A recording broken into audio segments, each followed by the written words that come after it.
কুল হুয়াল্লাহু আহাদ। নবী আপনি বলুন আমি আল্লাহ একক। কুল হুয়াল্লাহু আহাদ, আমি একক অদ্বিতীয়, আমার কোনো সাথী নাই, আমার কোনো সঙ্গী নাই। আল্লাহুস সামাদ, আমি অমুকাফিকি, আমি কারো উপর ডিপেন্ড করি না। তাহলে প্রথম প্রশ্নের জবাব হলো আমি আল্লাহ একক। আমরা জানি আল্লাহর কোনো ইলাহ নাই, কোনো সাথী নাই, কোনো সঙ্গী নাই।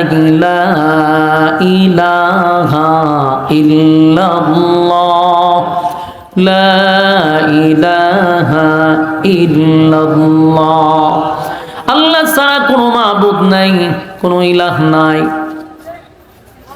তিন দল একত্রিত হইয়া হাবিবে কিবরিয়ার কাছে বলে, হুজুর, আব্দুল্লাহর পুত্র মুহাম্মদ, আমরাও আল্লাহকে আল্লাহ বলে ডাকি, আপনিও আল্লাহকে আল্লাহ বলে ডাকেন এবং আপনার আল্লাহর দাওয়াত দেন। আপনার আল্লাহর মধ্যে আমার আল্লাহর মধ্যে বেশ কম কোথায়, আমাদেরকে একটু বোঝায়া দেন। তাই আল্লাহ রাব্বুল আলামিন জানায়া দেয়, নবী আপনি বলে দেন আমি আল্লাহ একক অদ্বিতীয়, আমার কোনো সাথী নাই, কোনো সঙ্গী নাই। প্রশ্ন হলো, তারাও কিন্তু আল্লাহকে আল্লাহ বলে ডাকে, কিন্তু তাদের আল্লাহ বলার মধ্যে আর আমাদের আল্লাহ বলার মধ্যে বেশ কম আছে না নাই? এই জন্যই আল্লাহ সূরার নাম রাখছে ইখলাস, মানে খাঁটি।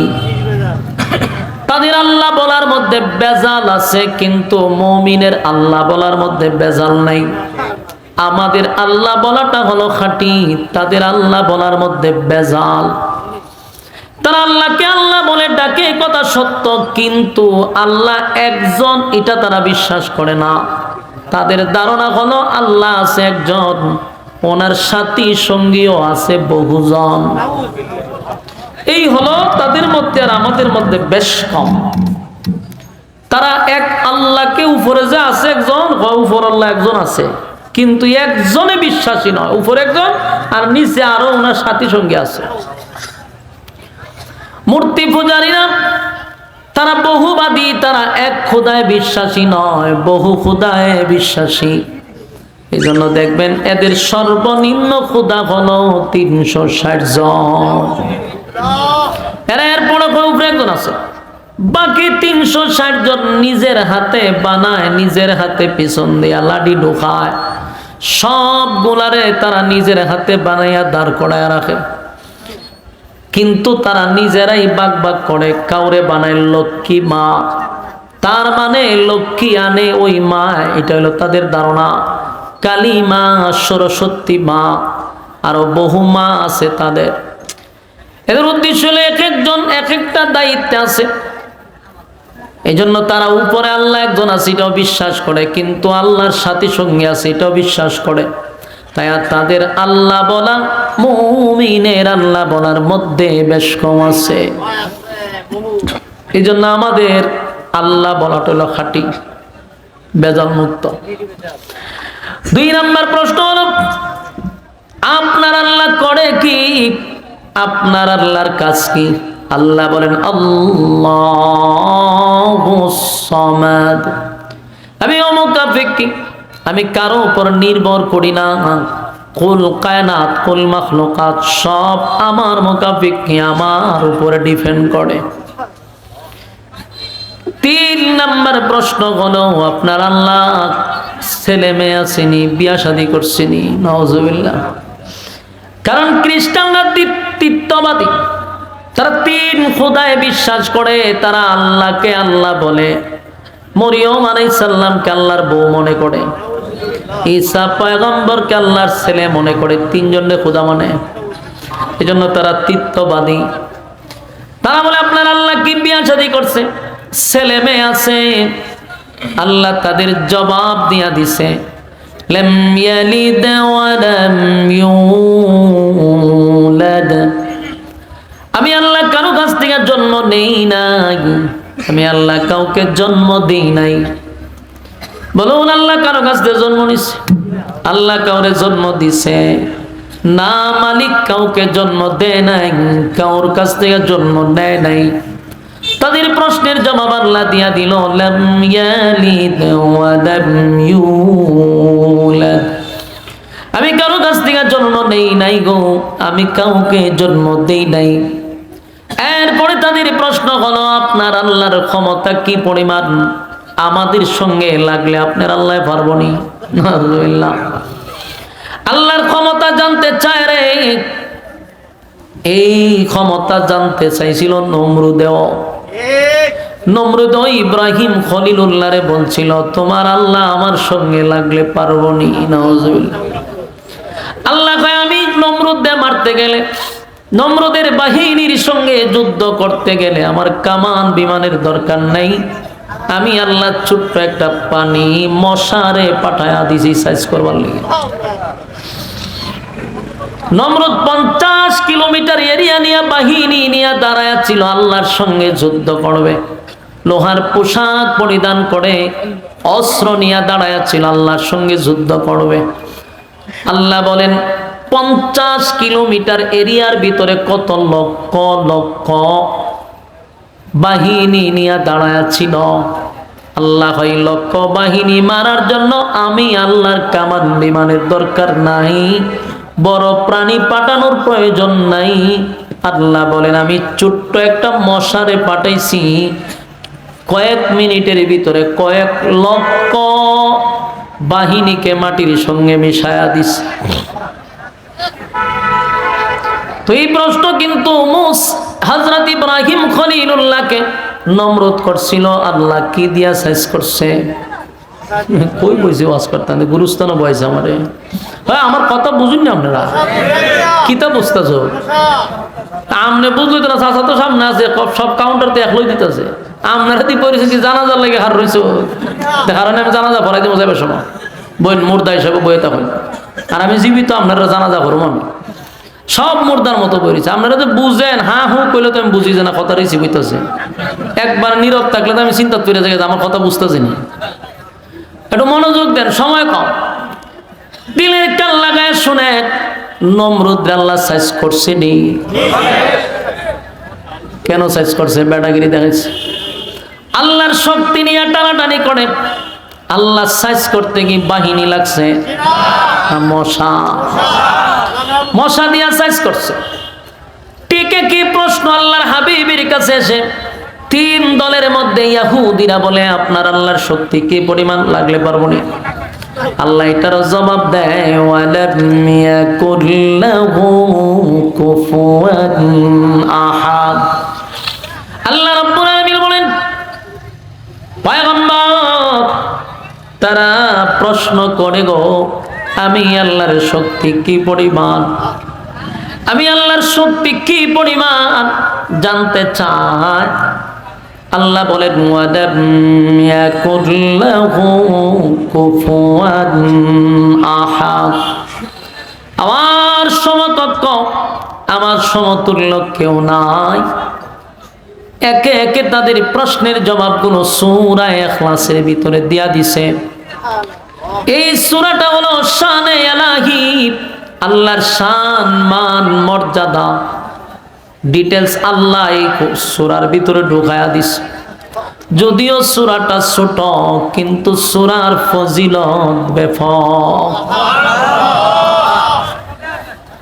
তাহলে আমরা বুঝতে পারলাম সূরা নাজিল কেমনে হলো। যদিও সংক্ষেপে সংক্ষেপে আপনাদেরকে টাচ দিয়ে যাইতেছে, কেন নাজিল হইল সেটাও জানলেন, সূরার সরল তরজমাও আপনারা জানলেন।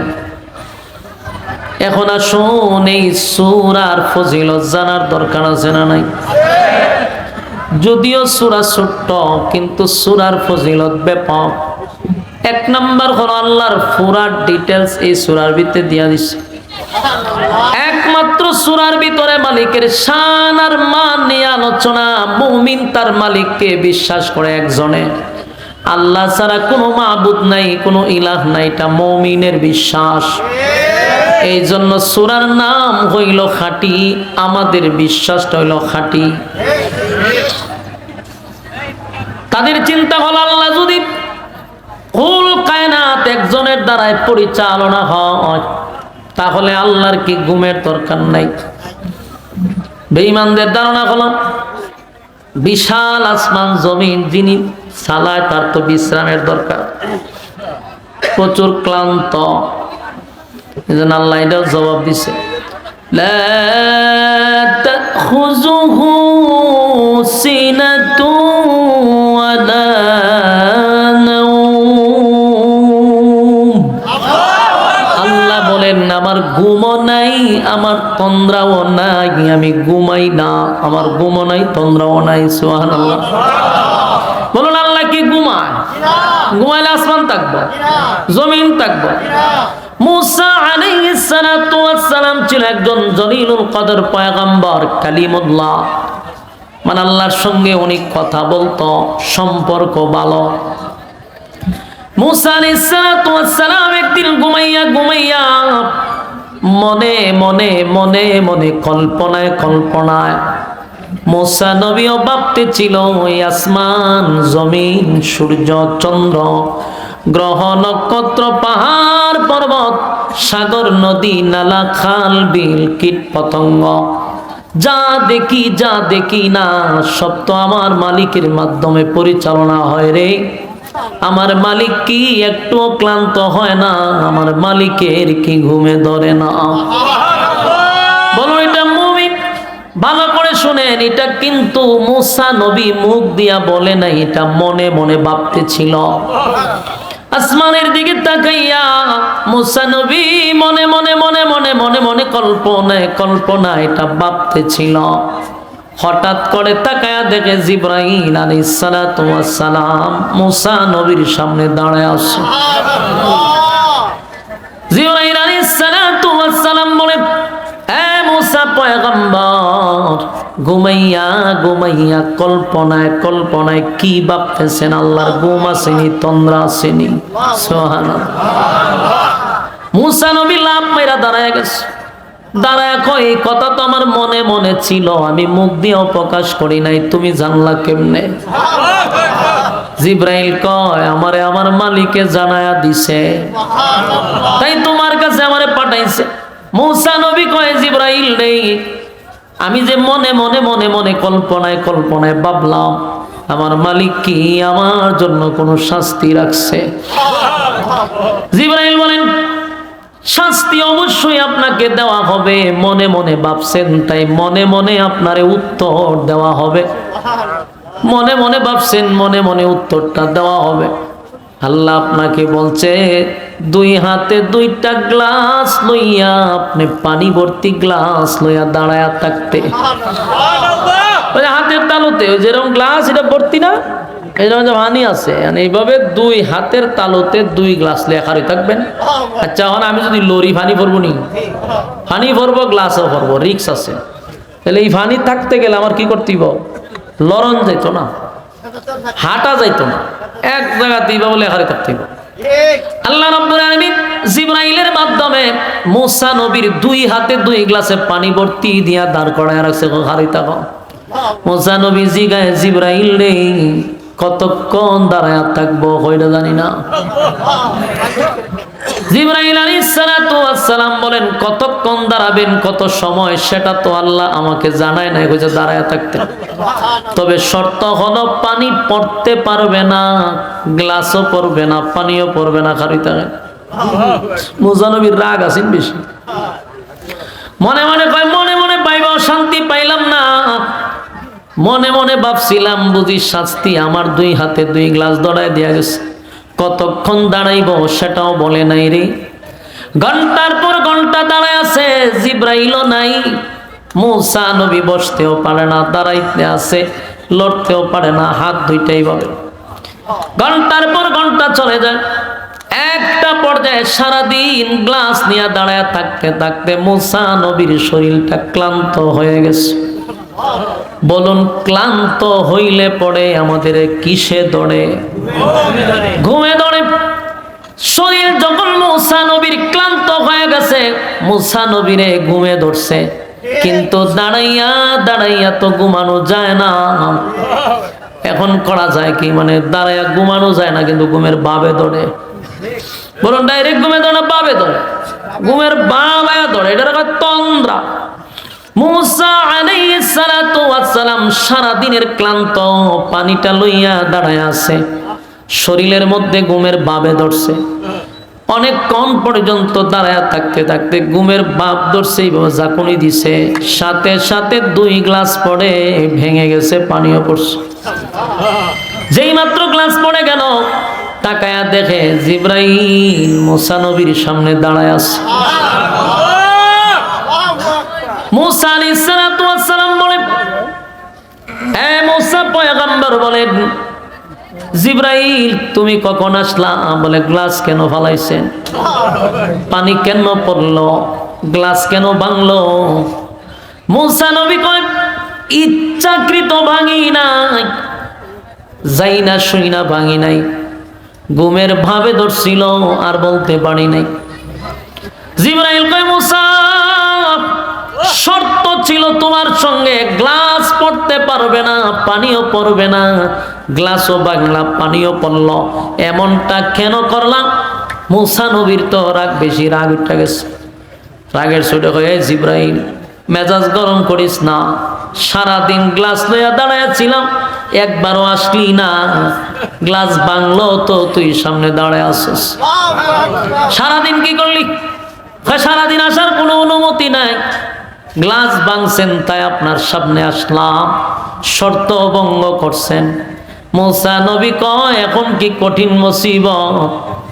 কয় কঠিন মুসিবত হইতে পারে। গ্লাস ভাঙলেন কেন? মুসা নবী বুঝাইতে চায় আমি ইচ্ছাকৃত ভাঙি নাই, আমি যে দাঁড়ায় থাকতে থাকতে আমার শরীরটা ক্লান্ত হয়ে গেছে, আমারে ঘুমের বাবে ধরছে, ঘুমের বাবে ধরার কারণে হাত আমার নিয়ন্ত্রণে ছিল না, তাই গ্লাস 2টা পড়ছে, পানি পড়ছে। বলুন ঘুমে ধরলে কি শরীর কারো নিয়ন্ত্রণে থাকে? দেখবেন যাদের তন্দ্রা ধরে ঠাস করে নিচে বাড়ি মারে, যদি তার নিয়ন্ত্রণই থাকতো তে কি ইচ্ছা করে বাড়ি খাইলইলে? ছোটবেলা আমরা পড়তাম মাদ্রাসা, তো হেফসখানাত পড়তাম, তো অনেক সময় জুলাইতে গেলে টাস করে মারে ডেক্সই বাড়ি মেরে দিতাম, তো ভালো অল্প হইলে বাড়ির চলে বোঝা যেত যে সময় আমার শরীরটা আমার নিয়ন্ত্রণে না, নিয়ন্ত্রণে থাকলে কি আর পড়তাম নি? মুসা নবী কয় আমার যে ঘুমে ধরছে, আমার আত্মা আমার নিয়ন্ত্রণের ভিতরে না, নিয়ন্ত্রণের বাইরে, তাই ক্লাস পড়ে গেছে, ইচ্ছাকৃত করি নাই। জিবরাইল আলাইহিস সালাতু ওয়াস সালাম মুসা নবীর জিগায়, মুসা আমি একটু জানতে চাই কয় মিনিট ঘুমাইছেন? মুসা নবীর আরো রাগ উঠছে, কয় মিয়া মিনিট লাগাও কেড়ে, বললাম না যে ঘুমাই নাই, ঘুমের ভাবে ধরছে, ঘুমামু কইতে গা। জিবরাইল আবার যারা করতেছে, আপনি কি মিনিট ঘুমাইছেন? না, মিনিট ফামুকু, ঘুমের ভাবে ধরছে, ঘুমাইছই না। জিবরাইল আলাইহিস সালাতু ওয়াস সালাম বলেন মুসা পয়গম্বর মিনিট লাগে নাই, ঘুমের ভাবে ধরছে তাই গ্লাস ভাঙছেন? বলে হ। তাহলে আপনি ঘুমাইয়া ঘুমাইয়া যে কল্পনা করছিলেন আমার আল্লাহর ঘুম আসেনি, আমার আল্লাহর তন্দ্রা আসেনি। আল্লাহ আপনারে মনে মনে মনে মনে মনে মনে উত্তর দিছে গো। একটু কল্পনা করে দেখেন, আপনার ঘুমের দড়ে না, ঘুমের বাবে ধরার কারণে গ্লাস ভাঙছে। আর আমার আল্লাহ যদি ঘুমায়, আসমানটা ভেঙ্গে যাবে, জমিনটা টুকরা টুকরা হবে, সূর্য চন্দ্র গ্রহ নক্ষত্র পাহাড় পর্বত সাগর নদী নালা সবগুলা ধ্বংস হয়ে যাবে। আমার আল্লাহ যদি একটা সেকেন্ডের জন্য ঘুমায়, এই বিশ্ব পরিস্থিতির পরিসমাপ্তি ঘটে যাবে। মুসা নবী সেজদায় পড়ে গেছে, সেজদায় পড়ে বলে মালিক বুঝতে পারি নাই আমি একটা সেকেন্ডও ঘুমাইলাম না, ঘুমের ভাবে ধরছিল আমারে, তাই তো 2টা গ্লাস আমার ভেঙে গেল, আর আপনি মালিক যদি ঘুমান, আসমান থাকবে না, জমিন থাকবে না, সূর্য চন্দ্র থাকবে না, গোটা পৃথিবী ধ্বংস হয়ে যাবে। আমি মুসা পয়গম্বর বুঝতে পারি নাই, আল্লাহ জানায়া দেয় পয়গম্বরকে, নবী গো আপনি তাদেরকেও জানায়া দেন আমি আল্লাহর ঘুম নাই, আমি আল্লাহর তন্দ্রাও নাই। লা তাখুযুহু সিনাতুন ওয়ালা নাওম, আমি আল্লাহর ঘুমও নাই, আমি আল্লাহর তন্দ্রাও নাই। আল্লাহ বলেন বান্দারে, আমি যদি ঘুমাই, মনে করেন আল্লাহ যদি ঘুমাই যায়, গভীর রাত্রে যদি আমি কোনো মুসিবতের মধ্যে পড়ে যাই, বলুন না কার কাছে আমরা বলবো? আমি যদি বলি আল্লাহ আমি মুসিবতে পড়ছি, আল্লাহ তখন যদি ঘুমায়া থাকে আমাদের সমস্যাগুলিকে সমাধান করবে। এই জন্য আল্লাহ বলে বান্দা আমি ঘুমাই না, আমি আল্লাহ ঘুমাই না রে। আমি কেন ঘুমাই না? বান্দা যদি মুসিবতে পড়ে যায়, তাহলে আমি আল্লাহরে যদি বলে আল্লাহ আমি মুসিবতে পড়ছি, আমি আল্লাহ যদি ঘুমাই, আমার বান্দা কার কাছে যাবে, কার দ্বারে গিয়ে দাঁড়াবে? তাই 24টা ঘন্টার একটা সেকেন্ডও মালিক ঘুমায় না, ঘুমায় না, ঘুমায় না। কিন্তু আফসোসের ব্যাপার হলো বারাক্রান্ত মন নিয়ে বলতে হয় যে মালিক একটা সেকেন্ড ঘুমায় না, বান্দা কখন কি চাবে সেই অপেক্ষায় আল্লাহ তাকায়া থাকে। কিন্তু বান্দা এত নিমকারাম, মুসিবতে পড়লে পড়ে আল্লাহরে ডাক না দিয়া মুসিবতে পড়লে বাবারে ডাক দেয়, বাবারে ডাক দিতে থাকে। আল্লাহ ভাই দেখছো কত বড় নিমকারাম, আমি ঘুমাই না, তুই কখন আমার কাছে চাইবি? কিন্তু আমার কাছে না চাইয়া মুসিবতে পড়লে বাবারে ডাক দেয়, মারে ডাক দেয়। না বান্দা না, আমি আল্লাহ ঘুমাই না তোর চাহিদা মেটানোর জন্য। যুবক ভাইরা আমার, স্পষ্ট বোঝা গেল রব্বে কারীম জানায়া দিছে আল্লাহর ঘুমও নাই, তন্দ্রাও নাই, এবং আল্লাহর ঘুম বলতে কিছুই নাই। আল্লাহ চিরঞ্জীব, আল্লাহ একক অদ্বিতীয়, কারো কাছ থেকে উনি জন্ম নেয় নাই, কাউরে জন্ম দেয় নাই। এটা আমরা স্পষ্ট হয়ে গেলাম, কথা হয় না? বলুন আমাদের ইয়াকিন আর বিশ্বাস হলো, আমরা যে আকীদায় যে ইয়াকিন আর বিশ্বাস হলো, আমরা আমাদের মালিকের সঙ্গে কাউরে শরীক করি না। আমাদের আকীদা বিশ্বাস হলো কাউরে শরীক করি না। আমার মালিক এক অদ্বিতীয়, মালিকের কোনো সাথী সঙ্গী নাই। তাই আমাদের আল্লাহ বিশ্বাস করাটা হলো খাঁটি। বেঈমানদের বিশ্বাসটা হইল বেজাল, এদের বিশ্বাসের মধ্যে বেজাল, কারণ এরা আল্লাহকে আল্লাহ বলে কিন্তু একজনে বিশ্বাসী না।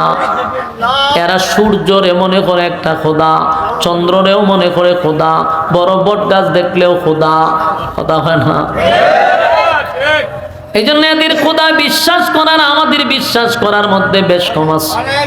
সূরা ইখলাসের মাধ্যমে আল্লাহ এগুলা আমাদেরকে জানায়া দিল। শুধু তাই না, সূরা ইখলাস আমাদের জন্য একটা নিয়ামত। নিয়ামত, কত বড় নিয়ামত চিন্তা করে। যেমন এই সূরাকে বলা হয় কোরআনের 3 ভাগের 1 ভাগ। কেউ যদি একবার সূরা ইখলাস পড়ে, 10 পারার সওয়াব তার আমলনামায় ঢুকে। 2 বার পড়লে 20 পারার সওয়াব ঢুকে। 3 বার পড়লে 1 খতম সওয়াব তার আমলনামায় আল্লাহ ঢুকায়া দেয়। জোরে কোন সুবহান। যুবক ভাইরা আমার, এখন এটা আমাদের জন্য নিয়ামত কেন শুনেন? আমরা যেদিন দুনিয়ার থেকে বিদায় হয়ে যাব, আবার যখন আমাদেরকে পুনরায় আল্লাহ জীবিত করবে, আবার যখন আমাদেরকে দাঁড় করাবে, সেদিন আমার আমলনামার মধ্যে আল্লাহ যখন দেখবে একটা কোরআনের খতমও নাই, কতটা দুর্ভাগ্য। এই প্যান্ডেলের ভিতরে অনেক মানুষ আছে, এখানেই আছে যারা সূরা ফাতিহা থেকে নিয়ে সূরা নাস পর্যন্ত এমন অনেক মানুষ আছে দেখা খতমও করে নাই, আছে না? নাই? এমন মানুষ আছে জীবনে 1 খতম কোরআন শরীফ সূরা ফাতিহা থেকে নাস পর্যন্ত পড়ে নাই, পড়া খতম দেয় না। তাহলে প্রশ্ন হলো, কোরআন তো আমাদের জন্য একটা রহমত, একটা নিয়ামত। এত বড় গ্রন্থ উম্মতি মুহাম্মদি পাইল, অথচ আফসোস একটা খতম কোনোদিন করে দেখলো না। আমলনামার মধ্যে কোরআনের কোনো খতম নাই। এর থেকে দুর্ভাগ্য, এর থেকে কপাল পোড়া কে হতে পারে? এই জন্য আল্লাহ বলেন, বান্দার প্রতি আমার কত মায়া আর কত দয়া। অনেক মানুষ আছে জীবনে কোনোদিন কোরআন খতম করতে পারে নাই, পারবেও না, কারণ তার ওই ক্ষমতা নাই, বয়স হয়ে গেছে। আল্লাহ বলেন একেবারে কোরআন খতমের সওয়াব না নিয়ে কবরে যাবে। এই জন্য আল্লাহ বলেন, বান্দারে 3 বার যদি কেউ সূরা ইখলাস পড়ে, ওয়াদা দিলাম তার আমলনামায় একটা কোরআনের খতম আমি ঢুকায়া দিব। যুবক ভাইরা আমার, মুরব্বী বাবারা, যদিও সূরা ফাতিহা থেকে নাস পর্যন্ত পড়া অনেক মুরব্বীদের জন্য এটা কষ্ট, আবার অনেকে খতম করে। আমাদের কাছে মসজিদের ইমাম সাহেবদের কাছে হুজুর খতম বসায়েন, তো পরে কি যে পরে আল্লাহ জানে, হারে জানে, যা পরে এগুলা কোরআন শরীফ আছে না আল্লাহ জানে, এমন ফরাই পড়ে বুঝা যায় এটাই কোরআন না, আলাদা নাজিল হইছে। গ্রামের মহিলারা এবং মুরব্বীরা কোরআন তেলাওয়াতের আলাদা ডিজাইন আছে, আলাদা সিস্টেম আছে, এদের জন্য আলাদা অক্ষর, আলাদা বর্ণ এরা নিজেরাই বানাই লিছে। তখন এটা এরা বুঝে যে খতম দিছি, আলেম যদি নেই দি। মাঝে মধ্যে আমরা বিভিন্ন জায়গায় মসজিদের লেগে, অনেক নামাজের লেগে গাড়ি দাঁড় করায়, আপনারা কি কমো, আমি মাঝে মধ্যে অনেক ইমাম সাহেবদের মনে হয় আধা ঘন্টা খাসা কঞ্চিতা যদি ফিটাইতে পারতাম, মাঝে মধ্যে মনটা হয় একটু ফিটাই পারতাম যদি এখন। এমন কিছু ফরা পরে যে মনটায় কয় হেরে নামাজ তেলাম একটা ফিটা দিই, তোরা কে কইছি ইমামতি করতি, এমন কিছু পড়ে যে বলার মতো না। আপনারা তো যেমন তেমন, হে তোর নাম লাগাই যে হুজুর, এই জন্যই মাদ্রাসায় পড়া দরকার। আমাদের ক্লাস নুরানি বিভাগ যা আছে এখানে মনে আছে নুরানি এবং হেফজ, এই নুরানির ছাত্রদের পড়া হলে আপনি আশ্চর্য হইবেন। আল্লাহ তাআলা এখন এক সিস্টেম বের করছে, আলেমরা এই ছোট বাচ্চাদেরকে আপনার 2 বছরের ভিতরে একদম সহি শুদ্ধভাবে কোরআন একদম কমপ্লিট করে এরপরে আপনি ঢোকায় ডাইরেক্ট গেম অবস্থা, এই সুযোগ এখন আছে। এজন্য নামাজ ভঙ্গের কারণ কয়টা? 19। এর প্রথম কারণটা কি? হ্যাঁ, এটা যে জানে নামাজ ভঙ্গের কারণ 19টা, এটা আমরা ছোট ছোট বাচ্চারা কইতে পারবো, কিন্তু এর প্রথম নাম্বার কারণ রইল নামাজে অশুদ্ধ পড়া। অনেক মানুষের পড়া শুনলে শয়তানও ডান্স দেয়, ঠিক আছে পুরান আলাদা একটা নাজির করে লিছে, এমন পড়াই পড়ে। এই জন্য সহি শুদ্ধ করার দরকার আছে না নাই? মাদ্রাসায় কেন আছে, যারা মুরব্বী মাঝে মধ্যে হুজুরদের কাছে বৈশা পড়াটা শুদ্ধ করে নেবেন। 1500 হুজুরের দিয়া হবেন যে আমার শিখেন, মাগ না শিখেন না, টাকা দিয়া শিখবেন। দুনিয়ার জাগতিক শিক্ষার জন্য তো আপনি এই কোর্ট থেকে এই কোর্টও ধরেন, এইটার থেকে ওইটার যান, সব বুঝেন। দুনিয়ার একটা কাগজে একটু ফেস লাগলে এত সব বুঝে যেটা কোন জায়গা থেকে সমাধান করতে হইব। এমন কইব আমি তো কুস্তা বুঝি না, তুমি দেখি এটা বুঝো। পরকালের বিষয় লেখা আল্লাহ মাফ করে দিব, আমরা জানি না। আল্লাহ জুতাটা আধা ঘন্টা আগে ফিটাইব, মাপ তো পরে জুতাটা ফিটাইব আগে। যে তোরে মাফ করতাম কেন, 60 বছর সময় দিছিলাম না, 70 বছর সময় দিছি না। জায়গা ফেস লাগলে এটা সমাধান কই করতে হইব, তুমি তো 14 জায়গা যাইতে পারো, তুমি সব বুঝো, তুমি বুঝো না খালি পরকালের ব্যাপারে। আল্লাহ মাফ করে দিব, আমরাই তো বুঝি না। বন্ধু মুরব্বি হয়েছে কিছু কইতে আল্লাহ আমার করণ লাগবে না, আল্লাহ আধা ঘন্টা ফিটাইব মিনিমাম জুতা দিয়া। যেই কথা কেন কইলি যে আল্লাহ মাফ করে, তো কেন তোর সময় দেওয়া হয়েছে, তোর শরীর দেওয়া হয়েছে, শক্তি দেওয়া হয়েছে, সব বুঝস, মাশাআল্লাহ সব বুঝে।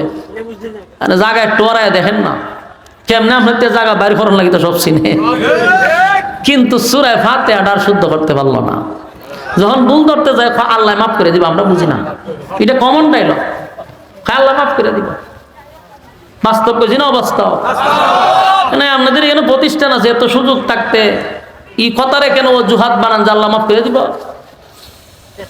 মাঝে মধ্যে চেষ্টা চালাইতে হবে। হ্যাঁ, মরার আগ পর্যন্ত চেষ্টা করেন।